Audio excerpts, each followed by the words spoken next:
Recording அப்புறம் பண்ணுங்க. Jai Sri Krishna. Screen share பண்ணுங்க. 1 minute.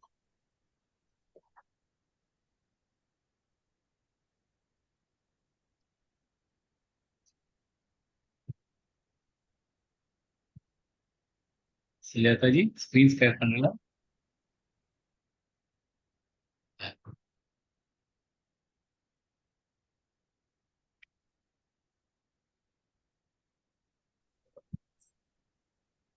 अथ गीता माहात्म्यम् गीताशास्त्रमिदं पुण्यं यः पठेत् प्रयतः पुमान् विष्णोपदमवाप्नोति भयशोकादिवर्जितः।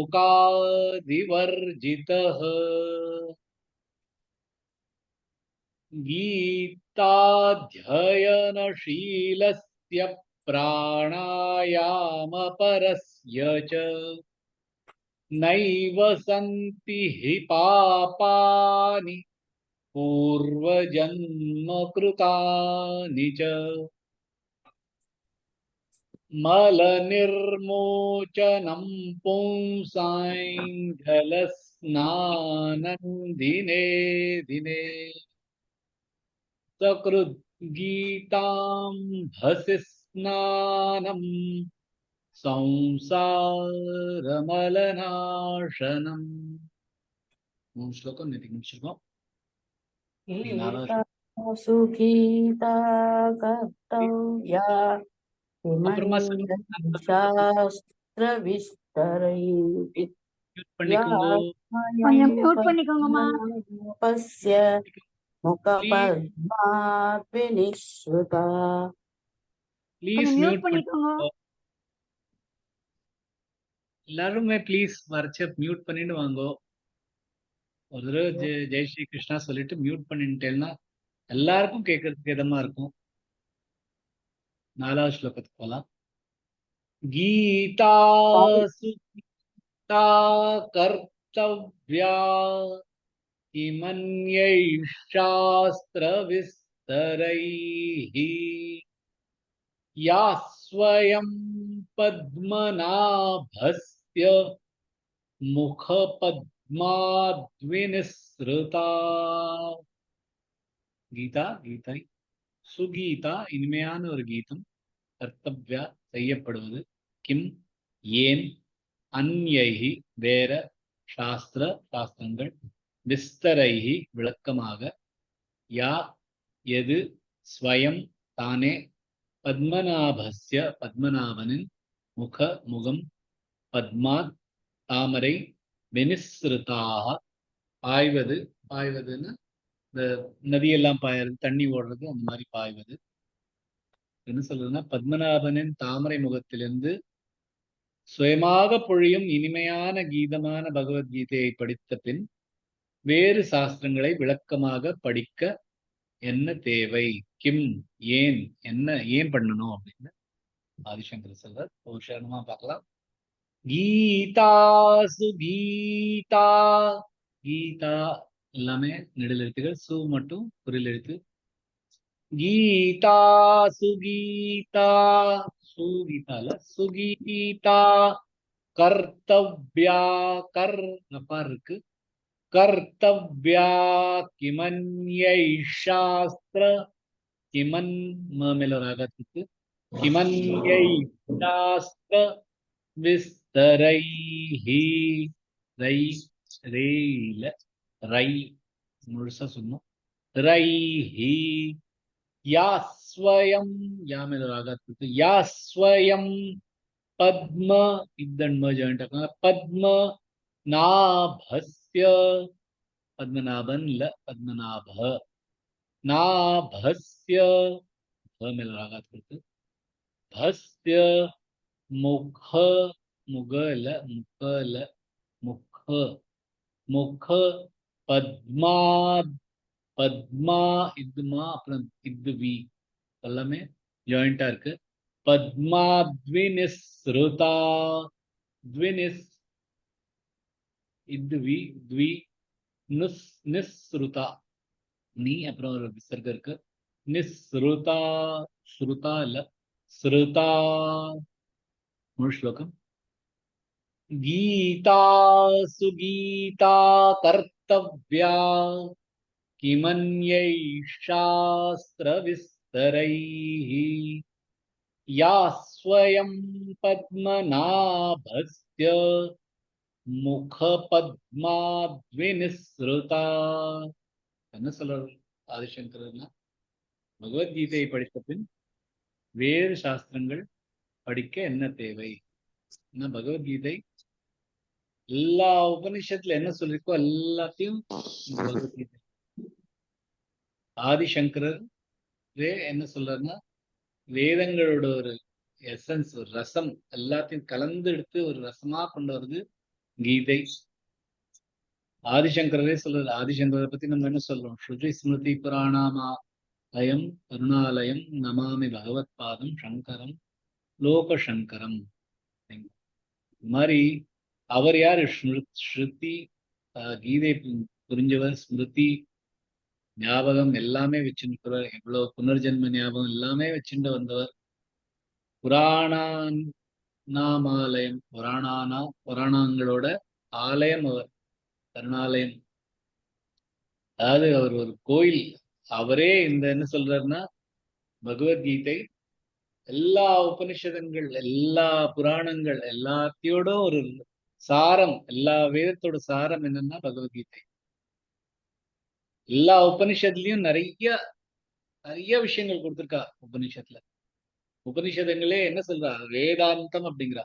வேதங்களோட அந்தம். வேதங்கள் எங்க முடியறதோ அங்கேருந்து உபனிஷத்லாம் ஆரம்பிக்கிறது. எல்லா அந்த உபனிஷத்துல நிறைய விஷயங்கள் இருக்கு.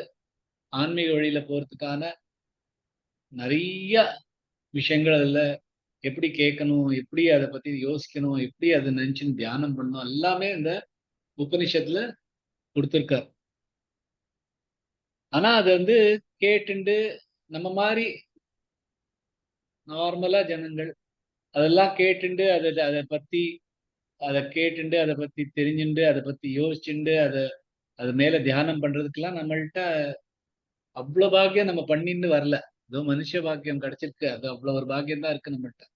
அதை தவிர அவ்வளவு ஒரு பாக்கியம் பண்ணிட்டு இந்த உபனிஷத்துல இவ்வளவு யோசிச்சு அது கறந்தெல்லாம் பண்றதுக்கு நம்மளால முடியாது. ஸோ நம்ம மாதிரி ஆளுக்கெல்லாம் என்ன பண்ணுவோம்? உபனிஷத் நமக்கு சரிப்பட்டு வராது. நமக்கு வந்து பகவத்கீதை தான் எல்லா வழியும் அதுலயே இருக்கு. பகவத்கீதை வந்து எல்லாமே அதுல இருக்கிறதுனால இது வந்து ஒரு நடைமுறை வேதாந்தம் அப்படின்னு சொல்லலாம். நடைமுறையா பிராக்டிக்கலா எப்படி வேதாந்தம் இருக்கணும், அந்த வேதாந்தம், அதாவது அந்த உபனிஷதங்களோட எல்லா சாரமும் இந்த பகவத்கீதையில இருக்கு. அந்த பகவத்கீதையிட நம்ம புரிஞ்சுண்டு அதை நடந்தோம்னா வேதாந்தத்தை நம்ம செயல்ல கொண்டு வரலாம். அதுக்குதான் நம்ம என்ன சொல்றோம்? கீதையை கத்துன்னு இருக்கோம், புரிய ஆரம்பிச்சிருக்கு, புரிஞ்சுண்டு அதை வாழ்க்கையில கொண்டு வரணும் அப்படின்னு சொல்லுவோம். ஏன்னா அதை வாழ்க்கையில கொண்டு வந்தோம்னா வேதங்கள்ல இருக்கிற எவ்வளவு விஷயங்கள் இருக்கோ, ஆன்மீக விஷயங்கள், யோசிக்க வேண்டிய விஷயங்கள், வேதங்கள் எல்லாமே, வேதங்கள் நம்மளால எழுதப்பட்டதில்லை, மனிதரால எழுதப்பட்டதில்லை. பகவான் நம்ம பிரபஞ்சத்துல பறந்திருக்கிறது வேதம். அந்த வேதமோட இருக்கிற சாரம் எல்லாம் நமக்கு கிடைக்கணும், அந்த அந்த வேதங்களை சொன்னபடி நமக்கு நடக்கணும் அப்படின்னா அதுக்கு பகவத்கீதை படி நடந்தா போதும். பாக்கி இந்த அப்ராமிக் ரிலிஜன்ஸ் எல்லாம் சொல்றோம், அவள்லாம் என்ன சொல்றா? நம்ம வந்து யாரையும் கொல்லக்கூடாது, யாரையும் அடிக்கக்கூடாது, லவ் யுவர் நெய்பர் அப்படிங்கிற. நம்ம பகவத்கீதையில அப்படி சொல்லவே இல்லை. யாரையும் அடிக்காத, யாரையும் கொலை பண்ணாத அப்படி சொல்ல. இன்ஃபேக்ட் கொலை பண்ணுன்னு கூட சொல்ற பகவான்.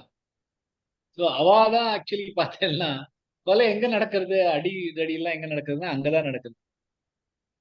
நம்ம கீதையில அது பண்ணலாம் அப்படின்னு சொன்னாலும் நம்ம பண்றது இல்லை. ஏன்? நம்ம தர்மம் அப்படி. நம்ம தர்மத்துல எங்க அந்த தர்மம் இருக்கு? நம்ம வேதங்கள்னால நமக்கு வந்த தர்மங்கள் நமக்கு எப்படியோ நம்ம பாரத பூமியில பிறந்ததுனால அதுவும் நமக்கு நம்ம இந்த ஸ்மிருதி அப்படின்னு சொல்றோம்ல, நம்மளோட வந்தது அது. ஸோ அது நமக்குள்ள இருக்கிறதுனால நமக்கு வந்து இந்த மாதிரி அடிதடி சண்டையெல்லாம் நமக்கு அவ்வளவா சீக்கிரமா வராது.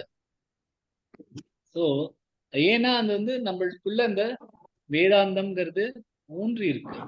இந்த வேதாந்தங்களோட அதான் வாழ்க்கை நடைமுறை, அதான் ஸ்பிரிச்சுவல். நம்ம ஆன்மீக பாதையில போனோம்னா இதுதான் கேட்கணுமே தவிர, இது மாதிரி பண்ணாதே, அது மாதிரி பண்ணாதே அப்படிங்கிறவாள்கிட்ட கேட்டு நமக்கு ஒண்ணும் கிடைச்சிட போறது இல்ல. ஏன்னா அந்த மாதிரி கேட்டவ ஆக்சுவலி நிறைய கொடுமை தான் பண்ணியிருக்கா. பண்ணக்கூடாதெல்லாம் பண்ணவா எல்லாம் அந்த மாதிரி பண்ணாதே பண்ணாதே சொல்வாதான் பண்ணியிருக்கா. பண்ணுன்னு பண்ணாலும் பரவாயில்லன்னு சொல்ற மாதிரி நம்மள்ட்ட இருக்கிற கீதையில இருக்கிற இதா இருந்தாலும் நமக்கு அது வராது. ஏன்னா அந்த கீதைங்கிறது அவ்வளவு வேதத்தோட சாரம்.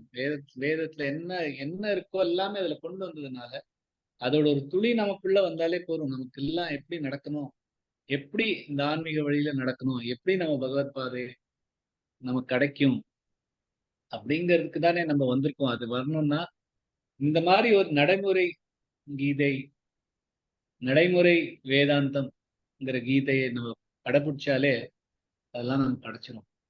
அதுக்காக வேற எதையுமே படிக்க வேண்டாம் அப்படின்னு ஆல்மோஸ்ட் சொல்றார். எதுக்கு படிக்கிறேள், எதுக்கு அவ்வளவு விளக்கமா உபனிஷத்து எல்லாம் படிக்கிறேள், உங்களுக்கு இது போரும் அப்படின்னு ஆதிசங்கரரே சொல்றாரு. ஆதிசங்கரர்னு சொல்றதுன்னா அவ்வளோ மேதை அவர். அவர் எல்லாத்தையும் படிச்சவர், எல்லாமே கத்துண்டவர், எல்லாமே அவருக்கு தெரியும்.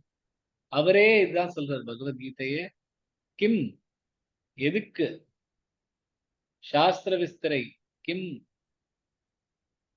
அந்த எதுக்கு அந்த மாதிரி பாக்கி சாஸ்திரங்களை விஸ்தரமா படிக்கணும், பகவத்கீதையை படிங்கோ அது போரும். ஏன் அது பத்மநாபன் அப்படின்னு பகவான் சொல்றார், விஷ்ணுவ சொல்றார். இப்ப இந்த விஷ்ணுவை நிறைய பேர் கொடுத்து பகவான் ஆதிசங்கர் சொல்லியிருக்கார். இதுல பத்மநாபன் சொல்றார். அவரோட முகம், அவரோட வாயிலேந்து வினிஸ்ருதா, ஒரு ஒரு நதி மாதிரி அவர் வாயிலேருந்து அப்படியே வழங்கி வந்திருக்கு. இப்படியே அவர் ஹோல் பகவத்கீதையே அவர் ஒரு 40 நிமிஷத்துல சொல்லியிருக்காரு. அப்படி பொழிஞ்சு வந்திருக்கு அவரோட வாயிலேருந்து எல்லாமே. அதெல்லாம் இவ்வளவு கேள்விகள் எல்லாம் வந்துட்டு இருக்கிறதையும் முழு பகவத்கீதையை அவர் சொல்லிட்டு முடிக்கிறதுனா அவருக்குள்ள அப்படியே வினிஸ்ருதாக அப்படியே பொழிஞ்சு வருது அந்த கீதை. அவர் வாயாலே ஸ்வயம் பத்மநாபனோட வாயிலேருந்து வந்தது. அத ஒரு கர்த்தவியமா இந்த கீதையை நம்ம நம்ம நம்ம வாழ்க்கையில கொண்டு வந்தானா அது போரும். அதை கத்துண்டா போரும். வேற உபனிஷதங்கள், வேற புராணங்கள், வேற சாஸ்திரங்கள் அதெல்லாம் கிம், ஏன் வேற, கிம் அன்யை, வேற எதுக்கு விஸ்தாரமா சாஸ்திரங்களை படிக்கணும் அப்படின்னு பகவான் இந்த ஸ்லோகத்தை சொல்றார். அடுத்த ஸ்லோகத்துக்கு போனோம். பாரதாமிருத சர்வஸ்வம் விஷ்ணோர்வக்த்ராத்விநிஸ்ருதம் கீதா கங்கோதகம் பீத்வா புனர்ஜன்ம ந வித்யதே. பாரதம், மகாபாரதம், அமிர்தம், மகாபாரதம் அமிர்தமா வருது. சர்வசம் எங்கும், விஷ்ணோஹோ விஷ்ணுவின், வக்த்ரார் முகத்திலிருந்து, வினிஸ்ருதம் அதேதான் போனது சொன்னதுதான், பொழியறது, அதே ஒரு நீரோட்டமா வருது. கீதா கீதை, கங்கா கங்கை, உதகம் நீர், பீத்துவா குடித்த பின், புனர்ஜன்ம திரும்பி ஜன்மம் இருக்கிறது, ந வித்யதே கிடைக்காது. நான் என்ன சொல்றேன்னா, மகாவிஷ்ணுவின் திவ்ய முகத்திலிருந்து பொழியும் மகாபாரதத்தின் அமிர்தத்தில் இருந்து வரும் கீதை என்கிற கங்கையின் புனித நீர் குடித்த பின் புனர்ஜென்மம் கிடைக்காது ஆதிசங்கரர் சொல்றார். ஏன்னா நம்ம இந்த கீதை படிக்கிறோம், இதெல்லாம் நம்ம இந்த ஒரு சத்சங்கம்ல நமக்குள்ள பேசிக்கிறோம். நான் சொல்றேன்ல, எனக்கு தெரிஞ்சதை நான் உங்களுக்கு சொல்றேன், நீங்க சொல்றது அதை கேட்கிறேன், எல்லாத்தையும் வச்சுட்டுதான் எனக்கும் நிறைய நானும் ஏதோ நம்மளும் அந்த அந்த பாதையில நான் போறோம். எப்போதுமே நான் என்ன சொல்றேன்னா, அந்த கீதையை வாழ்க்கையில கொண்டு வரணும் அப்படிதான் ஒரே லட்சியம் எனக்கு. இவ்வளவு வருஷம் என்ன பண்ணணும் அதெல்லாம் பண்ணினது இருக்கட்டும். ஏன்னா இன்னுமே இருக்கிற ஜென்மத்துல இருக்கிற எவ்வளவு வருஷம் இருக்க போறோமோ அந்த கீதையின் பாதையில நம்ம நடக்கணும் அப்படின்னு. ஏன் அப்படின்னு சொன்னா, இப்பதான் ஒரு கொஞ்சமா ஒரு தெளிவா வருதுன்னா என்ன புரியுது, இந்த ஜென்மம் நம்ம எடுத்துட்டு வரணும்னா கர்மத்தை அழிக்கிறதுக்காக வரும். இந்த ஜென்மத்துல நம்ம எதுக்கு வரணும், பகவான் கிட்டே உட்கார்ந்து இருந்தானா பகவான் பாதையிலேயே இருந்தோம்னா, பகவானோட ஒன்றா ஆயிட்டோம்னா, அப்புறம் நமக்கு வேற ஒண்ணுமே தேவையில்லையே. ஒண்ணுமே பண்ண வேண்டாம். ஒண்ணுமே பண்ணாம இருக்கிறதுங்கிறது கஷ்டமான விஷயம் அப்படின்னாலும், பகவானோட சேர்ந்துன்னு இருக்கிறதுல அதுல இருக்கிற ஆனந்தம் எதுலயாவது இருக்க முடியுமா? எல்லாமே படைத்த ஒரு பகவான். அந்த பகவானோட நம்ம ஐக்கியமா இருந்துட்டு மோட்சம் அடைந்தோம்னா, நமக்கு வேற ஒண்ணுமே வேண்டாமே நமக்கு. எதுக்கு வேற நம்ம திரும்பி வந்து நமக்கு வரணும்னு ஏதாவது ஒரு ஒரு ஆசை நமக்கு ஒரு துளி யாரு வேணாலும் கேட்கலாம். மரணத்துக்கு பயப்படுவா. சாக வேண்டாம் அப்படின்பா. ஆனா திரும்பி வரியா அப்படின்னா அதுவும் வேண்டாம் அப்படின்னு. ஏன்னா அது வந்து அந்த கேள்விக்கு எல்லாருக்குமே நமக்குள்ளேயே இருக்கு அந்த பதில். மரண பயம் இருந்தாலும் புனர்ஜென்மம் வர திருப்பியும் ஜென்மம் எடுக்கணும்னா யாருக்குமே எனக்கு வேண்டாம். நல்லா வாழ்க்கையில ரொம்ப அழகா ரொம்ப நல்லா செழிப்பா இருந்தவங்க கூட என்ன சொல்லுவாங்கன்னா எனக்கு திரும்பி வர வேண்டாம். எனக்கு தெரியாத அடுத்த ஜென்மத்துல எனக்கு இந்த மாதிரி செழிப்பு கிடைக்குமா அப்படின்னு. யார் ரொம்ப கஷ்டப்படுறானோ அவன்கிட்ட கேளுங்க திரும்பி வரணுமான்னு. அவன் சொன்னான் இந்த ஜென்மமே என்னால இருக்க முடியல. அடுத்த ஜென்மம் வேற எடுத்துன்னு வரணுமா? அப்போ நமக்குள்ளேயே அந்த ஒரு ஒரு விஷயம் எல்லாருக்கும் அது அப்படியுமே ஐக்கா இருக்கு. திருப்பியும் வர வேண்டாம் அப்படிங்கிறது. நம்மள யாராவது சொன்னாலா அது தப்பா இருக்குமா? நல்லதா இருக்குமா? கெட்டதா இருக்குமா? ரொம்ப நல்லவா இருந்தா கூட நல்லா இருக்கிறவா கூட வேண்டாம் அப்படிதான் சொல்லுவாங்க. ஏன்னா இந்த ஜென்மம் நமக்கு வேண்டாம். ஏன்னா அதுல நிறைய அட்டாச்மெண்ட், ராகம், தேஷம் வந்துட்டு அதுல பாடுபடுறோம் அதோட. அதெல்லாம் வேண்டாம். பகவானோட சேர்ந்து இருக்கணும். இதுதான் ஒரே ஒரு லட்சியம் எல்லாருக்குமே இருக்கு. அந்த லட்சியம்ங்கிறது இருக்கிறதுனால தான் நாங்க பகவான் இருக்கிறதே தெரியுது. ஒரு லட்சியமே இல்லாம ஒரு வாழ்க்கையை நடத்தினா பகவான் இருக்கிற மாதிரியே தெரியாது.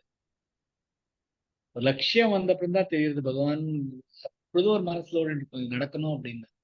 பகவான் இதை நடத்தி கொடுப்பாருன்னு. யாரா இருந்தாலும் ஒரு லட்சியம் இருந்ததுன்னா அது நடக்கும்.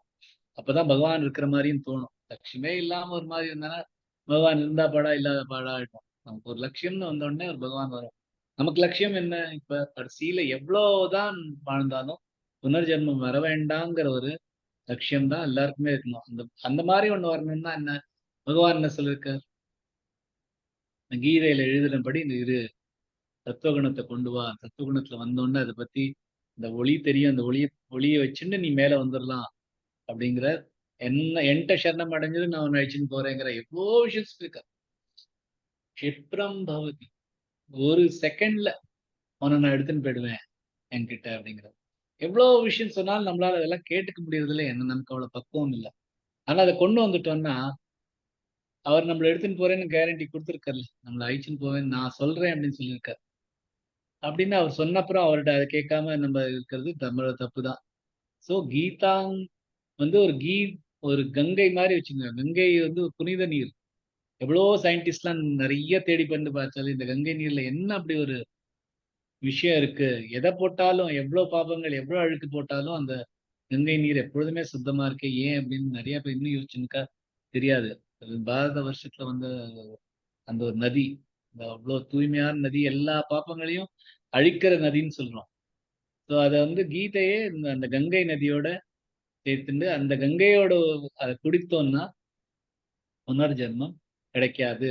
ஏன்னா இது வந்து விஷ்ணோர் வக்திராத்வினிஸ்மிருதம். விஷ்ணுவோட வாயிலேந்து ஒரு கங்கையா ஒரு நதியா வந்து பிரவாகமா வந்திருக்குது.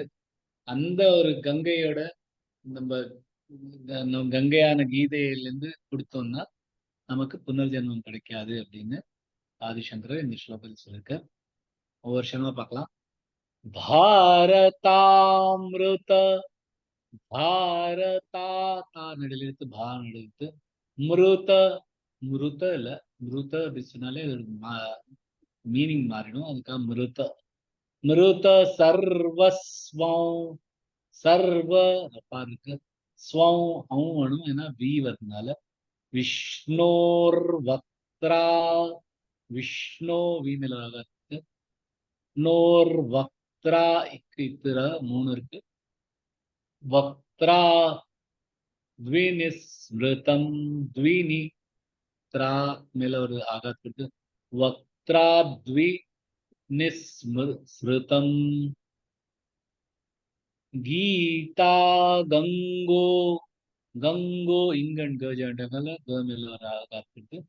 கங்கோ இந்த கம்பீத்வா பீத்வா பீன்னு இடையில இருக்கு தமிழ் ராகத்துக்கு பீத்வா புனர்ஜன்மன வித்யதே ஸ்லோகம் भारतामृत सर्वस्वं विष्णोर्वक्त्राद्विनिसृतम् गीता गंगोदकं पीत्वा புனர்ஜன்மன வித்யதே. அடுத்த ஸ்லோகம் பார்க்கலாம். இந்த ஸ்லோகம் நமக்கு எல்லாருக்குமே முதல்ல தெரியும். सर्वोपनिषदो गावो दुग्धा गोपालनन्दनः पार्थो वत्सुधीर् भोक्ता दुग्धं गीता மிருதம் மஹத். சர்வ எல்லா உபனிஷதங்கள் காவோ மாடு, கோப்தா கறப்பவர், கோபால மாட்டை கறப்பவர், மாட்டை காப்பவர், பாலனம் பண்றவர், நந்தன மகன், பார்த்தோ அர்ஜுனன் சொல்ற, வத்ச கண்ணுக்குட்டி, சுதீஹி தெளிவானவன், போக்தா அனுபவிப்பவர், துக்தம் பால், கீதாமிருதம் கீதை என்கிற அமிர்தம், மகத் சிறந்த. எல்லா உபனிஷத்களும் மாடு, கறப்பவர் கிருஷ்ணர், கண்ணுக்குட்டி அர்ஜுனர். அவர் தெளிவான மனதுடன் கீதா என்கிற மிக சிறந்த அமிர்தத்தை, பாலை அனுபவிக்கிறார். அர்ஜுனன் நம்ம எப்போதுமே சொல்லணும், நம்ம தான் அர்ஜுனன் வச்சுக்கணும். ஏன்னா நமக்குள்ள இருக்கிற கேள்விகள் தான் அர்ஜுனன் சொல்றார். அர்ஜுனன் இந்த கேள்விகள் கேட்காம இருந்ததுன்னா நமக்கு இந்த கீதையே கிடைச்சிருக்காது. நமக்குள்ள இருக்கிற மனசுல இருக்கிற கவலைகள், கஷ்டங்கள், நமக்குள்ள இருக்கிற கன்ஃபியூஷன், அதெல்லாம் அர்ஜுனன் பகவான்கிட்ட கேட்டதுனால இந்த கீதையே வந்தது. இந்த கீதை அந்த அர்ஜுனன் கண்ணுக்குட்டியா சொல்லிட்டு பகவத்கீதையை பால் அப்படிங்கிற. இப்ப பகவத்கீதைக்கும் உபனிஷத்துக்கும் என்ன டிஃபரன்ஸ் நம்ம இப்ப கொஞ்ச நேரம் முன்னாடி கேட்டிருந்தோம். உபனிஷத்து ஒரு மாடு மாதிரின்னு வச்சு மியூட் பண்ணிக்கலாமா ப்ளீஸ்? கொஞ்சம் மியூட் பண்ணிக்கோ. உபனிஷத்து மாடு மாடு பார்த்தீங்கன்னா கொஞ்சம் மியூட் பண்ணிக்கோங்கம்மா. மாடை பார்த்தோம்னா மியூட் பண்ணிக்கோ ப்ளீஸ், மியூட் பண்ணிக்கோ ப்ளீஸ், மியூட் பண்ணிக்கோ.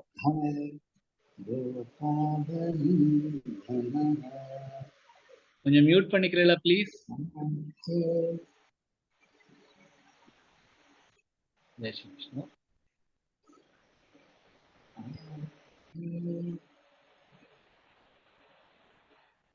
ப்ளீஸ் மியூட் பண்ணிக்கோங்க, அப்பதான் நல்லா இருக்கும் கேட்கறதுக்கு. ப்ளீஸ். உபனிஷதுங்க ஒரு மாடு மாதிரி அப்படிங்கிறது. மாடுன்னு பார்த்தோம்னா ஹலோ ப்ளீஸ் சார் நீங்க பேரை சொல்லி சொல்லுங்க சார், மியூட் பண்ண சொல்லி. எனக்கு பேர் தெரியாது, நான் பாக்குறது இல்ல அதெல்லாம். சார் விஜயகுமார் மகோதயே, நீங்க உங்க அன்மியூட்ல இருக்கீங்க, அதனால உங்களுடைய வாய்ஸ் விழறது. அந்த மாதிரி பாலா விஸ்வநாதன் மகோதயா அவங்களும் அன்மியூட்ல இருக்கீங்க.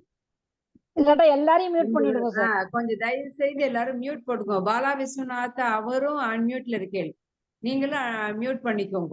எல்லாரையும் மியூட் பண்ணிடுங்க, மியூட் ஆல் போட்டுருங்க.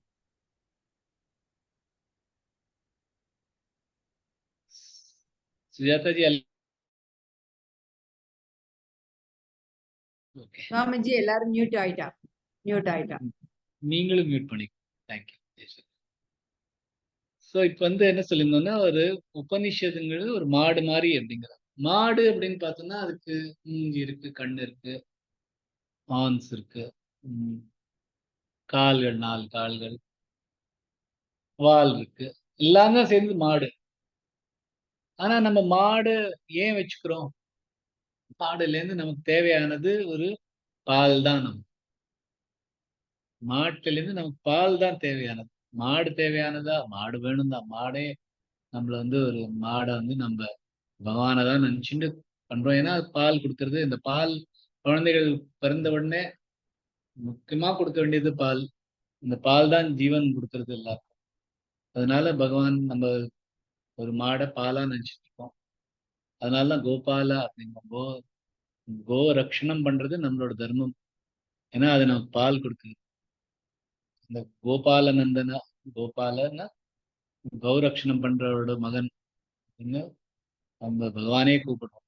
நான் அவ்வளவு முக்கியம் கௌரக்ஷணம் பண்றது. அந்த மாதிரி அந்த கௌரக்ஷணம் பண்றோம்னா அதுல இருந்து நமக்கு தேவையானது என்னதுன்னா பால் தான். ஏன்னா அந்த பால் தான் நமக்கு எல்லா நரிஷ்மெண்ட்டும் நமக்கு வேணுங்கிற சக்தி எல்லாம் பால்ல இருந்து கிடைக்கிறதுனால நமக்கு அந்த பால் தேவை இருக்கு. ஸோ அந்த பாலுங்கிறது என்னது? மாட்டை கறந்து எடுக்கிறது. மாடுல இருந்து வர்றதுல கறந்து எடுக்கிறத நம்ம பால்னு அப்படிங்கிறோம். ஸோ உபனிஷத்துக்கெல்லாம் ஒரு மாடு மாதிரி இருந்ததுன்னா அதை கறந்து வர பால் தான் பகவத்கீதை. அந்த பகவத்கீதை அவ்வளோ எல்லா உபனிஷத்துங்களும் எவ்வளவு கொடுக்க முடியுமோ அதுல இருக்கிறது நமக்கான வேண்டியது முக்கியமான என்னெல்லாம் வேணுங்கிறதோ கொடுக்கறதெல்லாம் இந்த பால்ல தான் இருக்கு. அந்த பால் தான் ரொம்ப முக்கியம். அந்த பாலை கறக்கிறவர் இங்க வந்து பகவான் சொல்றேன். ஏன்னா பகவான் தான் அந்த பாலை எல்லாம் அந்த உபனிஷத் எல்லாத்தையும் கரைச்சு நமக்கு கொடுத்துருக்க. ஏன்னா இந்த இந்த யுகத்துல நம்மளால எல்லா உபனிஷத்தும் படிச்சு வேதங்கள்லாம் படிச்சு அது வேற யுகம். இந்த யுகத்துல எல்லாம் பண்ண முடியுமா? நம்மளால ஒரு சின்ன ஒரு நியூஸ் பேப்பர் படிக்கிறதுக்கே நமக்கு பிடிக்கிறது இல்ல. எல்லாம் இத்தினூண்டா கொடுத்தோம்னா ஒரு மொபைல்ல இத்தினூண்டு அதை படிச்சாலே போறோம் அப்படின்னு. எல்லாம் இவ்வளவு புக் எல்லாம் படிக்க வேணாம், இத்தினூண்டு ஏதாவது ஒரு மொபைல் அளவுல எவ்வளவு இருக்கோ அவ்வளவு படிச்சா போறோங்கிற யுகத்துல நம்ம இருப்போம். இந்த யுகத்துல போய் நம்ம உபநிஷத்தை படிச்சு வேதங்களை படிச்சு எல்லாத்தையும் வந்தோம்னா நம்ம என்ன நம்மளால பண்ண முடியாது. இப்ப இருக்கிற மனுஷனால அது பண்ண முடியாது. அதேதான் கொஞ்சம் முன்னாடி இந்த கலியுகத்திலயும் இந்த அர்ஜுனன் இருக்கிற யுகத்திலயும் அந்த யுகத்திலயும் இதேதான். அவரால அத கலியுகம் வரப்போறதுன்னு அவருக்கு தெரியும். அதனால அவர் இந்த பகவத்கீதையை அப்படியே கொண்டு வந்திருக்காரு. அந்த அந்த அவருக்கு தெரியும் இதெல்லாம் நம்மளால பண்ண முடியாது. இந்த ரிச்சுவல்ஸ் எல்லாம் நம்மளால பண்ண முடியாது. உபனிஷத்துல கொடுக்கறதெல்லாம் நிறைய விஸ்தாரமா கொடுத்தெல்லாம் நம்மளால அதெல்லாம் படிச்சுண்டு அதை வாழ்க்கையில கொண்டு வந்து வாழ்க்கையில முன்னேறி பகவத் பாதை கிடைக்கிறதெல்லாம் ரொம்ப கஷ்டம் அப்படின்னு நம்மள மேல ஒரு கருணைப்பட்டு தான் அவர் வந்து சொல்லியிருக்காரு. அவருக்கு ஒன்றும் சொல்லணுங்கிறது தேவையில்லை. நம்ம மேல ஒரு கருணை அவருக்கு வந்து அவருக்கு ஆசை இல்லை நம்மள எல்லாரையும் போட்டு இது மாதிரி கர்மங்கள் எல்லாம் பண்ணிட்டு வா அப்படிங்கிறது. நம்மள்ட்ட கர்மங்கிறதுனால நம்ம பண்றோம் இங்க. அவருக்கு வந்து நீ எங்ககிட்ட வரணும் தான் அவருக்கே ஒரு ஆசைதான். அதுக்காக அவர் வந்து இதெல்லாம் இந்த உபனிஷத் எல்லாத்தையும் கரைச்சு ஒரு பால் வடிவத்துல நமக்கு கொடுக்குறாரு. அது குடிச்சா போறோம், அதை எடுத்துன்னு நீங்க வாழ்க்கை நடத்தினா போறோம் அப்படின்னு அந்த பகவான் வந்து கோபாலனா வந்து கோபாலநந்தனா வந்து இந்த பாலை கரைச்சு நமக்கு கொடுக்குறார். அதுவும் அர்ஜுனன் மூலம். ஏன்னா அர்ஜுனன் கேட்டதுனால்தான் நமக்கு இந்த பாலே நமக்கு கிடைச்சிருக்கு. அதனாலதான் இந்த அமிர்த பாலை நமக்கு அனுபவிக்கிறவர் அர்ஜுனன்கிறார். இதெல்லாம் நம்ம அந்த மாதிரி அவர் அர்ஜுனன் அனுபவிச்சதே நம்மளும் இப்ப இந்த கீதையெல்லாம் கத்துண்டு அனுபவிக்கிறோம். அது அனுபவிக்கலன்னா அதுல இந்த கீதை படிச்சு ஒன்றும் பிரயோஜனமே இல்லை. கீதையை நம்ம டெய்லி வந்து இப்ப கேட்கிறோம், படிக்கிறோம், கத்துக்க ட்ரை பண்றோம், பேசுறோம். இன்னொருத்தர் யாரு நான் சொல்றேன் நீங்க சொல்றேன் எல்லாத்தையும் கேட்டுன்னு நம்ம வந்து சத்சங்கமா வச்சுட்டு அது பண்றோம்னா அது பண்ணிட்டு அதை வந்து வாழ்க்கையில கொண்டு வரலைன்னா அதுக்கு துளி கூட பிரயோஜனம் இல்லை. வாழ்க்கையில கொண்டு வரதுதான் முக்கியம். அதுக்காக தான் அதை அனுபவிக்கணும். அது நமக்கு பகவான் வந்து பாலா கரைச்சி கொடுத்துருக்கார். முழு ஸ்லோகம். சர்வோபனிஷதோ காவோ दुग्धा गोपालनन्दन पार्थो वत्सः सुधीर् भोक्ता दुग्धं गीतामृतं महत्. श्लोकफल एकं शास्त्रं देवकी पुत्र गीतमेको देवो देवकी पुत्र एव एको मन्त्रस्तस्य नामानि यानि कर्माप्येकं तस्य देवस्य सेवा. ஒரே சாஸ்திரம், ஏகம் சாஸ்திரம், ஒரே சாஸ்திரம் கிருஷ்ணரின் கீதம். ஒரே தெய்வம், ஏகோ தேவோ, ஒரே தெய்வம் தேவகி புத்திரா கிருஷ்ணர் தான். நிச்சயமாக ஏவன நிச்சயமாக. ஒரே மந்திரம், அவரின் பல்வேறு நாமங்கள்.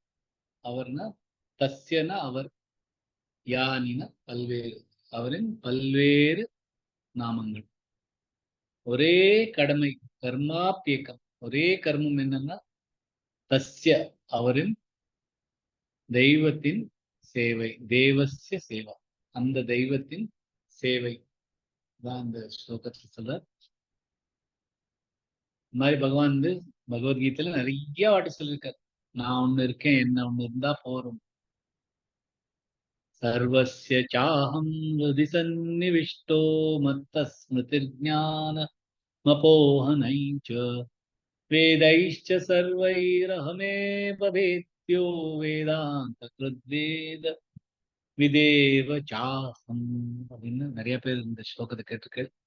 எந்த சாப்டர்ல வருதுன்னு சேட் பாக்ஸ்ல போட்டாலும் எல்லாரும் தெரிஞ்சிருக்கும், இருந்தாலும் போடலாம். நான் என்ன சொல்றேன், நான் எல்லா ஹிருதயத்திலையும் அமர்ந்து கொண்டிருக்கேன். என்னிடம் இருந்துதான் ஞாபகம், ஞானம், மறதி எல்லாமே என்கிட்ட வந்தது. வேதங்கள் மூலம் அறிய தேவையானது நான் மட்டுமே. வேதங்களை இயற்றியவனும் நாதான், வேதங்களை அறிந்தவன் நாதான். வேதவித், வேதம் அறிந்தவர் நாதான். வேதாந்த கிருத், வேதத்தை எழுதியவர் நான் தான். வேத்யோ, எது அறிய தேவையானதோ, வேதம்னாலே அறியறது. வேத்யோ அறிய தேவையானது எல்லாமே நான், அகம், எல்லாமே அகம் அகம் நாதா அப்படின்னு பகவான் பகவத்கீதையிலே சொல்லியிருக்கார். நான் இருந்தா எல்லாமே நான், நான் எல்லார் ஹிருதயத்திலையும் அமர்ந்து கொண்டிருக்கேன். எல்லாரும் சர்வஸ்ய சாகம் ஹிருதி சந்நிவிஷ்டோ, ஹிருதயத்தில் இருக்கேன் நான்.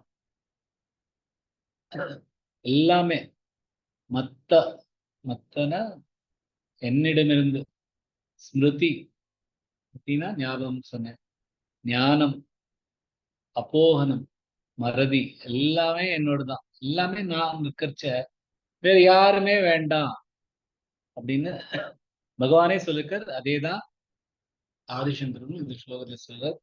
ஒரே சாஸ்திரம் கிருஷ்ணரின் கீதம், பகவத்கீதையோட ஒரே சாஸ்திரம் நமக்கு போறோம். ஒரே தெய்வம் ஸ்ரீ கிருஷ்ணர், தேவகி புத்திரா, அவர் தான் ஒரே தெய்வம். ஏன்னா தெய்வம்ங்கிறது ஒண்ணுதான், பாக்கி எல்லாம் நம்ம சொல்றதெல்லாம் தேவ ஸ்தானங்கள் தான். தெய்வம்ங்கிறது ஒண்ணுதான். பகவான் ஸ்ரீகிருஷ்ண ரூபத்துல வந்து சொல்லியிருக்கார். ஒரே தெய்வம், அவர் ஒருத்தர் தான்.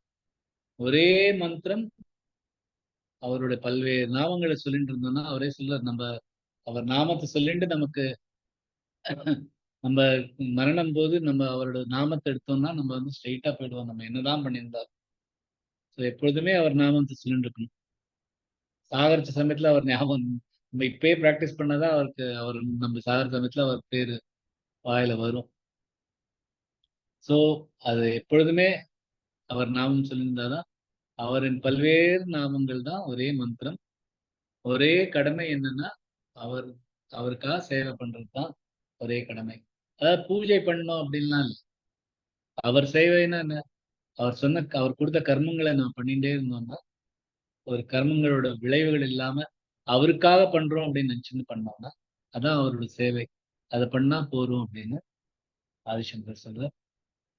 ஏகம் சாஸ்திரம், ஏகம், ஏகம் இல்ல ஏகம், ஏக் ஒண்ணு. ஏகம் சாஸ்திரம் தேவகி புத்திர கீதம், இங்க நிறுத்திக்கலாம். ஆர் கீதமேகோ, மேகோன்னு கூட சேர்த்து சொல்லிக்கலாம். மேகோ தேவோ தேவகி புத்திர ஏவ, ஏகோ மந்திரஸ்தஸ்ய நாமானி யானி, ஏகோ மந்திர, இன்னித்திர மந்திரஸ்ய த்ரஸ்த ஒரு ஆகாத் போட்டு மந்திரஸ்தஸ்ய நாமானி யானி. இந்த யா எழுத்துலாம் நீ ஷார்ட் ஆயிடும். கர்மாப்யேகந்தஸ்ய தேவஸ்ய சேவா. ஸ்லோகம். ஏகம் சாஸ்திரம் தேவகீ புத்திரகீதமேகோ தேவோ தேவகீ புத்திர ஏவ. एको मन्त्रस्तस्य नामानि यानि कर्माप्येकन्तस्य தேவஸ்ய சேவா. இதோட 7 ஸ்லோகங்களும் முடியுது கீதா மகாத்மியம்.